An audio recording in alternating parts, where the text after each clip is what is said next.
Frédéric Soussin, bonjour. Bonjour. Merci de nous faire l'amitié de venir apporter ton expérience à cherclient.tv, cherclient.wiki, le wiki de la relation client.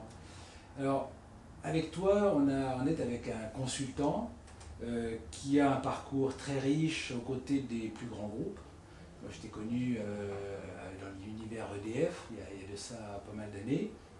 Est-ce que tu peux nous dire un petit peu quel a été ton parcours en quelques mots?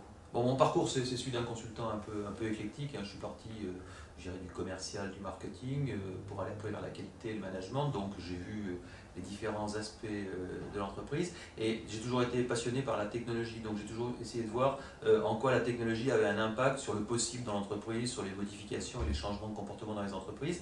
Et depuis le début des années 90, je me suis particulièrement investi dans les technologies de la mise en réseau des gens. Donc moi, ce qui m'a intéressé, c'est comment est-ce qu'on met en réseau les gens, comment est-ce qu'éventuellement on peut télétravailler, même si le mot est un peu daté aujourd'hui, mais surtout comment on arrive à créer des réseaux de gens qui coopèrent tout en étant dans tous les coins de la planète. Donc c'est ça qui a été vraiment la base. Et ce phénomène qui était des années 90 fonctionnait avec le réseau commuté, avec le réseau de téléphone basique, a été énormément amplifié par l'arrivée du web, donc qui a permis des connexions de plus en plus nombreuses, de plus en plus rapides. Et on assiste maintenant vraiment à la vraie éclosion de ce marché de l'interconnexion de tout le monde au travers de ce qu'on appelle maintenant le Web 2, c'est-à-dire de quelque chose qui a démarré il y a 3-4 ans et qui permet à tout le monde d'interagir avec tout le monde, si tant est qu'ils aient quelque chose à dire ou à penser ou à apporter aux autres. Donc il y a vraiment une grande évolution de l'utilisation du web aujourd'hui, et ça devient vraiment un endroit idéal pour arriver à dire ce qu'on a à dire, à trouver ce qu'on cherche et à échanger entre personnes. Alors en matière d'échange sur ce wiki, on est nous très concentrés sur les relations entre les marques et leur marché et leurs consommateurs. Le Web 2 pour les entreprises, d'après ce que tu en vois, qu'est-ce qu'il y a d'intéressant qui s'est déjà produit et qu'est-ce qui pourrait bien arriver et qu'est-ce que les marques auraient intérêt à développer? Alors, bon, indéniablement, les entreprises n'ont pas encore pris la pleine mesure de la puissance du phénomène Web 2, qui est en fait une inversion de polarité. Le Web 1 était une époque où la toute-puissance était du côté de celui qui émettait l'information, donc plutôt l'entreprise, qui faisait son grand site et les gens venaient fréquenter son site, donc c'est toujours utile et c'est toujours indispensable. Mais la polarité du Web 2, c'est l'utilisateur, c'est-à-dire monsieur et madame tout le monde, qui dit des choses, et c'est ces choses-là qui, agrégées les unes aux autres, donnent vraiment une information particulièrement intéressante. Donc ce que je crois, c'est que cette inversion de polarité, et donc d'un tout petit nombre vers un très grand nombre, amène les entreprises devrait amener les entreprises à réfléchir à une nouvelle façon de se brancher sur l'intelligence collective du client. Je pense que c'est ça vraiment le vrai enjeu. Alors bien entendu, on peut voir dans tous ces outils-là une manière de mieux communiquer, de peut-être plus présent, d'augmenter son image de marque, etc. Fondamental. Et il faut le faire, il n'y a pas de doute. Mais ça, il y a assez de choses qui sont dites partout pour ne pas y revenir. Par contre, là où on dit moins de choses, je crois, c'est sur comment arriver à mieux communiquer avec ses clients et comment arriver à mieux mobiliser cette intelligence créatrice qu'il y a chez les clients. Parce que très souvent, les clients, on va avoir ceux qui disent rien parce qu'ils sont contents, ceux qui disent rien parce qu'ils ne sont pas très contents mais ils ne l'expriment pas, donc c'est très dangereux généralement. Et puis ceux qui ne sont pas contents du tout et qu'eux on entend que ceux qui gueulent, qui sont d'ailleurs généralement des gueuleurs professionnels, c'est pas forcément des gens mécontents, mais c'est des gens de toute façon qui sont contents de rien. Donc, et c'est ceux-là qui obstruent la communication entre les clients et l'entreprise. Alors que ceux qui sont intéressants, c'est ceux qui finalement aiment l'entreprise, ses produits et sa philosophie, et qui vont l'aider en lui exprimant tout un tas de choses dont ils auraient envie. Mais non pas au travers d'instituts d'études qui vont finalement fermer l'expression et la rendre plus quantitative et moins qualitative, mais plutôt justement en essayant d'avoir ces gens-là qui sont des gens qui ont plein de choses à dire, plein de choses à exprimer, plein de choses à faire. Et là, on voit qu'aujourd'hui, toutes les technologies, que ce soit le wiki, que ce soit les blogs spécialisés et thématiques, que ce soit les espaces de coopération privatifs, on peut faire des choses fantastiques. Et donc, mobiliser cette bienveillance naturelle du consommateur pour les organisations. Et la bienveillance n'existe que si on les écoute. C'est-à-dire que si on n'écoute pas les gens, c'est normal qu'ils deviennent agressifs. Est-ce qu'il n'y a pas des gens qui sont favorisés dans ce domaine-là? C'est ceux qui ont des beaux produits, à forte coloration affective, la voiture, le téléphone, la télévision, la hi-fi. est-ce que quand on vend des pommes de terre ou des œufs à la coque ou je sais pas quoi, c'était Pas du tout, parce qu'on peut tout à fait, si je vendais des pommes de terre, moi j'essaierais de stimuler la création de blogs de recettes autour de mes pommes de terre, et je suis sûr que je trouverais des femmes absolument extraordinaires, ou même des hommes actuellement, qui publieraient des choses intéressantes et qui amèneraient de la valeur ajoutée à ma pomme de terre en amenant leur culture de terroir, etc. Donc là, ça pourrait être à ce niveau-là, ou dans la façon de distribuer, ou dans la façon de communiquer, parce que, une fois de plus, on gagnerait à demander beaucoup plus de choses à ses clients et à les solidariser à la réflexion. Je pense que l'entreprise, elle est trop enfermée en elle-même, elle est trop bunkerisée. Et donc, quelque part, l'intelligence créative, elle ne vient pas forcément... Alors, ça peut paraître choquant ce que je vais dire, mais elle ne vient pas forcément des collaborateurs internes de l'entreprise. Je pense qu'ils ont une fonction qui n'est pas forcément toujours facile, et en tout cas qui ne facilite pas l'expression créative. Donc, si on disait, il y a une intelligence de mise en œuvre, une intelligence de commercialisation, de marketing, ça ok. Mais l'intelligence créative, si on allait plus la chercher à l'extérieur, dans ses distributeurs, dans ses partenaires, dans ses clients, si on les mobilisait au travers de groupes de longue durée, c'est-à-dire qu'on peut tout à fait avoir des groupes avec lesquels on vit, on pose des questions, on pré-teste, on évalue des hypothèses, etc. Je suis sûr qu'on serait surpris par la quantité de choses gratuites qu'on obtiendrait de la part de ces gens-là et de choses vraies, parce que c'est ça qui est intéressant. Quel intérêt aurait-il à ne pas être vrai dans une relation qui est fondée seulement sur le désir d'avancer et de progresser ensemble? C'est ça qui, à mon avis, est l'enjeu. Il va y avoir un marché de ce qui va évoluer de la gratuité vers... Est-ce que les consommateurs ne vont pas finalement chercher à commercialiser leurs bons services aux entreprises? Oui, mais je crois qu'on peut tout à fait reconnaître ces consommateurs un peu complices en leur donnant un certain nombre de, je dirais, d'avantages. Ça peut être un avantage en réduction particulière, en disposition du produit, en disponibilité du produit avant que ce soit sur le grand public. Enfin, il y a tout un tas de façons de reconnaître les gens, mais ce qu'on ne mesure pas assez, c'est à quel point la reconnaissance psychologique pour le consommateur a aussi un très grand poids. Oui. Et le fait de prendre en compte l'intelligence du consommateur, c'est le prendre en compte, et donc c'est déjà hyper gratifiant. Donc on n'est pas obligé de payer les choses. Je pense qu'à vouloir tout monétariser, on finit par salir tout un tas de choses, alors qu'en fait, il y a plein de gens de bonne volonté qui ont plein de choses à dire, il faut les trouver. Donc il faut les identifier. Pour les identifier, il suffit de faire un appel au public. C'est très facile de le faire aujourd'hui avec tous les outils qu'on a à disposition. Et puis les gens intéressés et intéressants se retrouveront, viendront et puis trouveront du plaisir à échanger ensemble, trouveront du plaisir à voir leurs idées transformées en actes par les organisations. Et je pense que c'est comme ça que l'entreprise pensera plus large, quoi. Et aura surtout une équipe beaucoup plus large, quoi. Alors sans vouloir te faire de la publicité, mais tu as sur ton site pas mal de didacticiels en vidéo qui expliquent comment justement, quels outils peuvent servir à quoi, les outils gratuits de l'univers Google. Tout à fait. C'est très intéressant, moi j'invite les auditeurs à s'y référer. Est-ce qu'on ne pourrait pas imaginer même que le client, dans un premier temps, puisse se positionner dans une relation affective, constructive avec une marque, mais aussi puisse utiliser ces outils collaboratifs communautaristes pour faire émerger une notion de place de marché et de centrale d'achat collective, en quelque sorte. De dire, voilà, on est 500 000 à vouloir acheter un produit, on voudrait qu'il soit comme ça, quel fabricant va nous le proposer? Moi je pense que ce que tu évoques là, c'est la tendance lourde qui arrive, parce que la montée en puissance du consommateur est assez extraordinaire. Et une fois de plus, si Internet est aussi puissant aujourd'hui, c'est pas parce que 100% des internautes contribuent, c'est parce qu'1% des internautes créent quelque chose. Mais 1% de 1 milliard, 1,5 milliard de personnes, ça finit par faire du bruit, quoi. Donc ce que je crois aujourd'hui, c'est que la partie la plus performante de la société, la partie la plus intéressante de la société, cette minorité agissante, elle, de toute façon, elle monte en puissance, elle va créer, je pense, et moi en tout cas c'est des projets sur lesquels je suis actuellement, elle montera des coopératives de consommateurs qui vont devenir une force de proposition, une force de demande, comme tu l'évoques, et ça je crois que c'est une tendance importante. Il faut donc capter ces nouvelles énergies, c'est inéluctable, et donc ça veut donc dire que quelque part ça peut faire beaucoup de bien, beaucoup de mal. Ça veut donc dire que le pot de terre n'est plus si pot de terre que ça, c'est-à-dire que l'individu, moi j'ai pas mal d'exemples d'individus mécontents pour le coup, et qui ont communiqué via des blogs pour non pas diffamer la structure, mais expliquer ce qui leur est arrivé.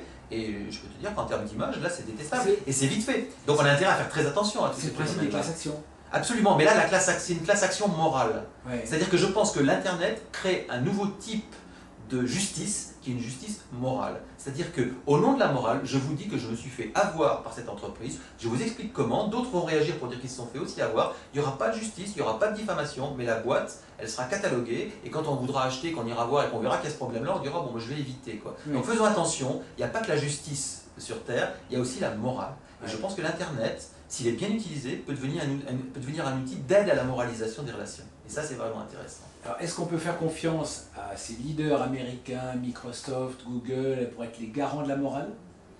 Bon, alors Microsoft, ça fait longtemps que je pense qu'ils sont les garants de la morale. Très honnêtement, j'ai aujourd'hui encore une grande bienveillance vis-à-vis de Google parce que je trouve qu'ils ont tellement fait avancer le système. Quand on voit la qualité, la quantité des services qu'ils mettent à notre disposition aujourd'hui, c'est quelque chose d'absolument extraordinaire. Je veux bien qu'on soit toujours grincheux en disant oui, mais c'est mon information, etc. Mais soyons réalistes. Premièrement, notre information, elle n'est pas si permanente que ça, elle n'est pas si éternelle que ça, elle vaut pour 15 jours, 1 mois, 3 mois. Donc, quelque part. Et quelle importance? Quelle importance, mais qu'est-ce qu'on s'en fout, ça va tellement vite, il y en a tellement, etc. Si eux peuvent nous apporter un service, là, c'est un service qu'on a réellement tout de suite. Donc, je crois que soyons plus bienveillants vis-à-vis de ces gens qui nous amènent des services. Google étant vraiment une entreprise qui amène beaucoup de choses. L'information, elle périt vite, donc quelque part, qu'ils aient des milliards d'informations, en quoi est-ce un danger?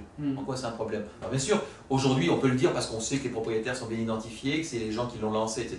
Est-ce qu'on pourra dire la même chose le jour où ça aura été racheté par quelqu'un d'autre? Peut-être pas, mais ne boudons pas notre plaisir à l'instant T. Et puis, si à l'instant T plus 1, les conditions changent, on ira ailleurs, on fera autrement. Mais sans arrêt, on voudrait noircir, diaboliser. Et généralement, on diabolise ce qu'on ne comprend pas. Bon.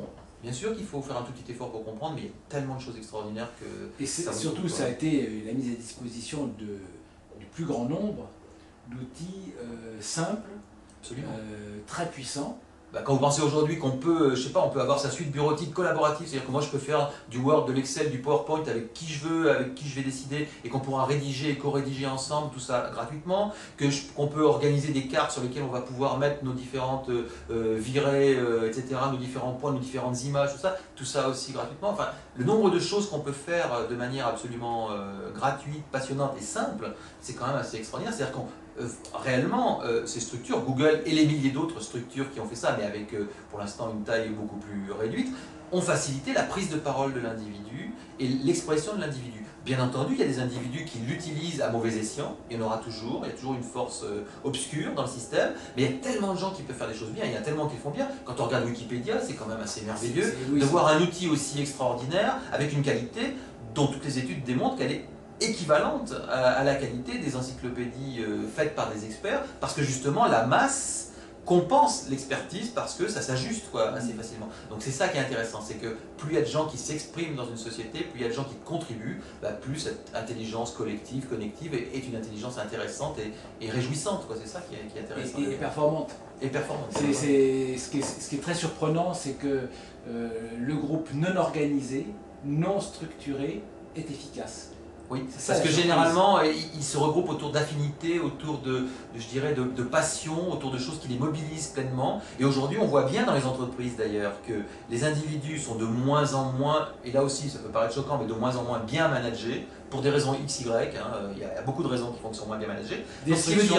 Donc ce qui veut donc dire que ces individus-là, on les retrouve dans leur propre blog ou dans leur propre communauté, et où là ils donnent beaucoup plus que dans leur entreprise. Donc ça veut dire que si les entreprises ne prennent pas conscience que le management est déficient aujourd'hui, qu'elles s'attendent à voir l'intelligence de leurs salariés plutôt s'exprimer dehors que dedans. C'est un peu dommage. Alors peut-être qu'ils s'exprimeront en tant que clients d'autres entreprises, pour boucler la boucle. Oui. Mais il y a un vrai souci. Et aujourd'hui, heureusement qu'il y a aujourd'hui Internet, d'une certaine manière, qui permet à des gens de restituer tout ce qu'ils ont à donner. Parce que s'ils devaient attendre de leur organisation de restituer l'envie de donner qu'ils ont, ils seraient souvent assez frustrés de ne pas pouvoir le faire.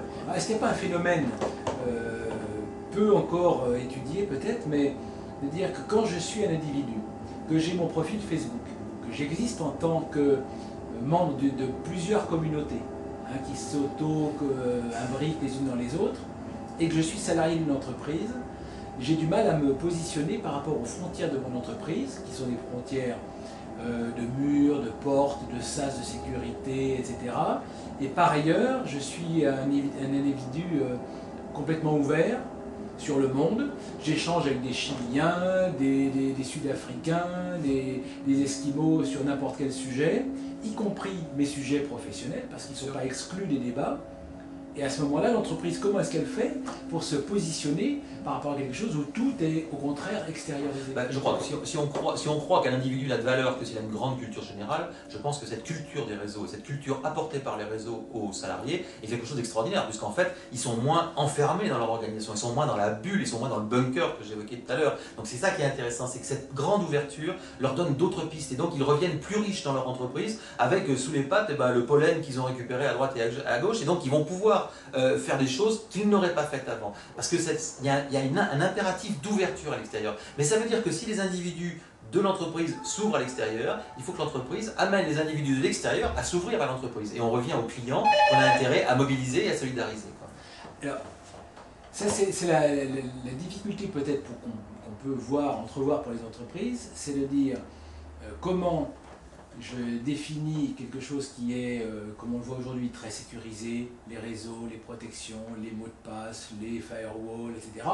Alors qu'en réalité, tout le reste est en train de s'interconnecter en disant, en fait, il ne sert à rien de protéger des données qui sont très volatiles, échangeons de plus en plus vite, de plus en plus facilement, alors qu'on a des entreprises qui continuent à essayer de se protéger. Mais l'importance de l'information, c'est pas l'information, c'est la vitesse de traitement de cette information, de transformation de cette information en action. Donc, quelque part, les fossoyeurs de l'intelligence d'entreprise, c'est les responsables informatiques, globalement. Parce qu'ils ont tellement peur de tout, qui font peur à tout le monde, et que les gens ne mettent plus rien, ne partagent plus rien, n'échangent plus rien. Donc je crois qu'il y a réellement une redistribution des rôles qu'il faudrait avoir dans les entreprises, et de dire, écoutez, les responsables techniques s'occupent de la technique, et les responsables du management s'occupent du management, et donc de la philosophie de l'information, de son échange et de la communication.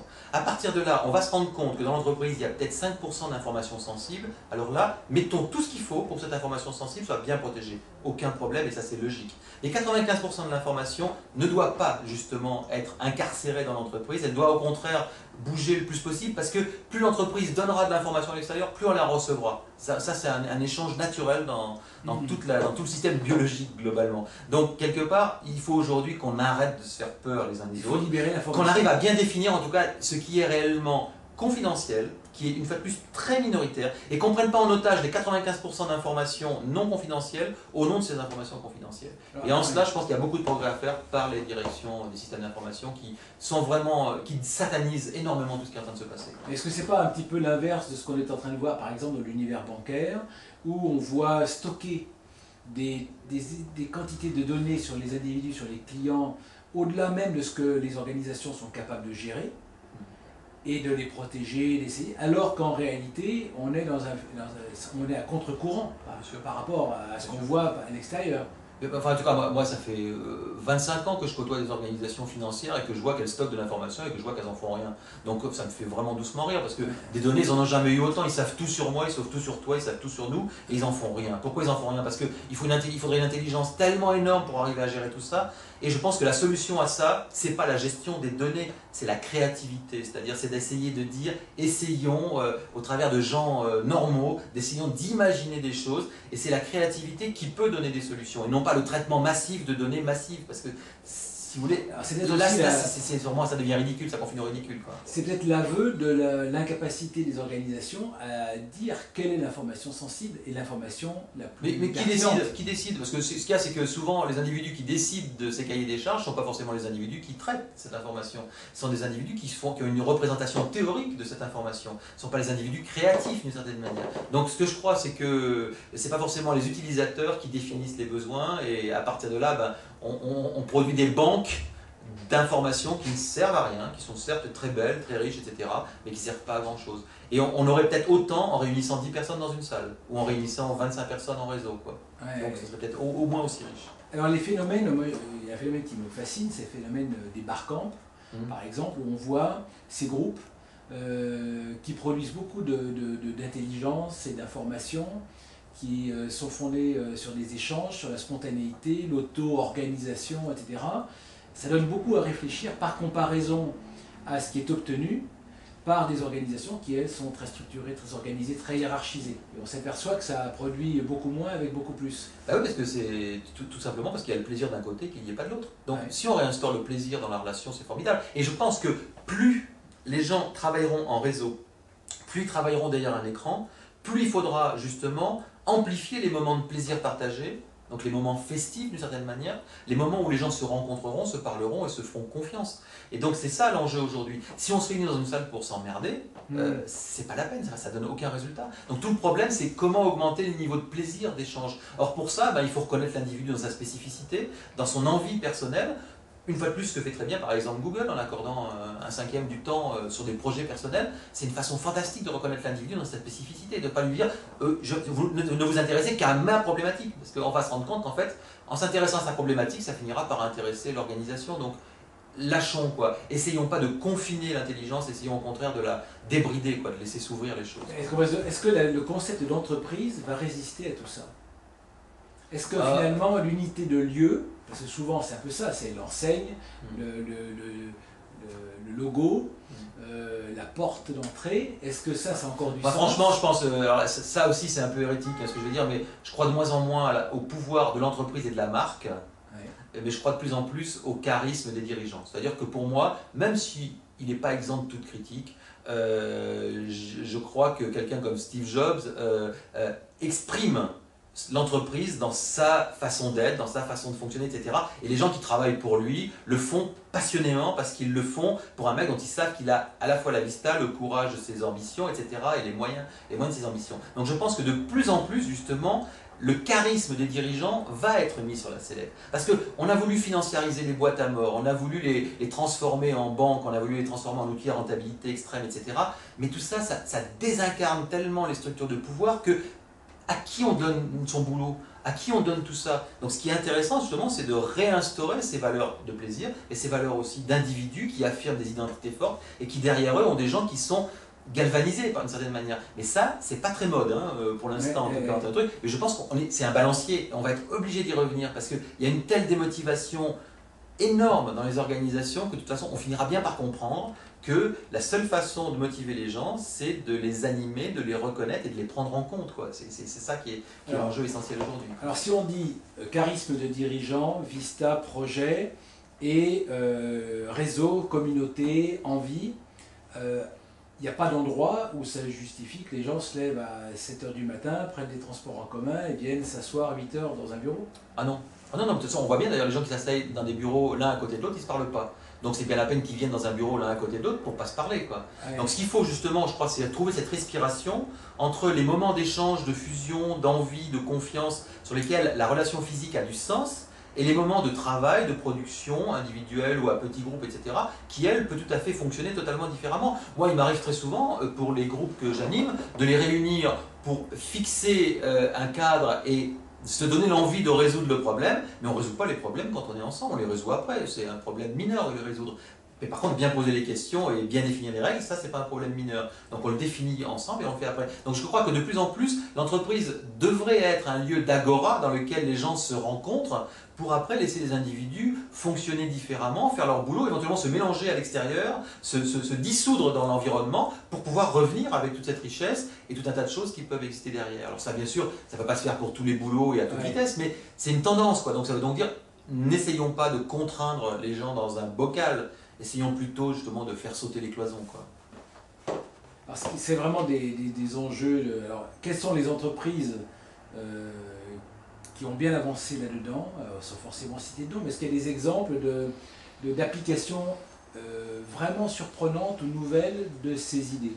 Parce que toi, dans les contacts, les interventions que tu as pu faire... On le trouve dans les petites et moyennes organisations, on trouve cette forme d'intelligence parce que la taille le permet et il n'y a pas de passé. Donc tout le problème qu'ont des grosses organisations, c'est qu'elles ont un passé, qu'elles ont une histoire, qu'elles ont un certain nombre de choses, donc on peut leur dire que ce serait mieux de faire autrement, mais on comprend pourquoi c'est pas facile à inverser, parce que c'est la remise en cause d'un certain nombre de conventions, de fonctionnement, etc. Donc ce que je crois, c'est que une des façons, c'est d'arriver à redécouper les organisations en petits groupes qui, eux, trouvent des règles plus larges, en tout cas, de fonctionnement. D'être moins dans les grands groupes qui nécessitent des processus trop directifs parce que, comme on a les grands groupes, on fait ce qu'on peut avec ces grands groupes. En fait, c'est-à-dire que ces grands groupes, ils sont quand même dans la chasse au gaspillage pour optimiser le profit de l'actionnaire en règle générale. Et ça, c'est ah ouais, si on parle du gaspillage, alors là, moi je crois que le plus gros gaspillage aujourd'hui, c'est le gaspillage de l'intelligence et de la bonne volonté. C'est-à-dire qu'aujourd'hui, peut-être qu'on ne gaspille pas les trombones et qu'on ne gaspille pas les gommes, mais on gaspille la bonne volonté des gens, on gaspille leur motivation, on gaspille leur intelligence. Et ça vaut 500 fois le capital de la société. Hein. Donc ça veut donc dire que là on ne sait pas ce qu'on perd. C'est un manque à gagner qui est colossal. Ouais. Il ne faudrait pas grand-chose pour en récupérer une partie de ce 500 fois. Quoi. Donc ce que je crois, c'est que à trop vouloir compter les trombones, je pense qu'on finit par ne plus comprendre la richesse humaine inexploitée dans ces organisations. Et c'est là où il y a un vrai manque à gagner extraordinaire actuellement. Quoi. Alors, les clients partenaires, des clients qui expriment leurs intentions, leur attachement, etc. Le client concepteur du produit, est-ce que c'est une utopie ou est-ce que ça ne suppose pas de la part de la marque une espèce de mansuétude qui la conduirait à renoncer à une propriété, à l'initiative? Non, au contraire, c'est pas parce que je demande à quelqu'un de m'aider à concevoir que j'abdique mon pouvoir. C'est parce que je lui demande de faire ça que j'ai donc plus de choix et qu'après je vais prendre la bonne décision. Donc je pense que justement, vraiment l'idée majeure, pour moi, c'est le client doit devenir co-concepteur avec mes organisations, avec mes équipes, des choses que je fais. Mais pour ça, donc, c'est une richesse qu'il m'apporte. Et puis après, moi, je décide. C'est-à-dire qu'en tant qu'entreprise, j'ai un devoir de décision et d'arbitrage. Ça, il n'est pas question de le remettre en cause. Ce n'est pas une démocratie de l'arbitrage en disant on va demander aux clients ce qu'ils veulent faire. Non, non. On peut arriver à se nourrir de leurs envies, de leurs idées, de leurs expériences, etc. Et ensuite, on choisit parce que on sait exactement là où veut aller l'entreprise, ce qu'elle peut faire, ce qu'elle ne peut pas faire, etc. Et là, à ce moment-là, cette co-conception a du sens, à mon avis, et peut être très très fertile et très riche. Et pour ça, il faut arriver à établir une relation de longue durée avec des clients. Et donc, je ne sais pas si on peut avoir avec 1 pour 1000 ou 1% de sa population de clients des relations de longue durée, distantes, par le biais de tout un tas de technologies qui sont aujourd'hui à notre disposition. Je pense qu'on peut être surpris par la richesse qu'on aura derrière. Quoi. Merci Frédéric. Un mot pour conclure. Tu es optimiste ou pessimiste? Plutôt optimiste, on a l'impression. Moi je suis plutôt très optimiste parce que je sais que les dirigeants n'ont rien compris, mais je sais que le marché va leur faire comprendre très rapidement les choses. D'accord, la force du collectif. La force du collectif, voilà. Merci.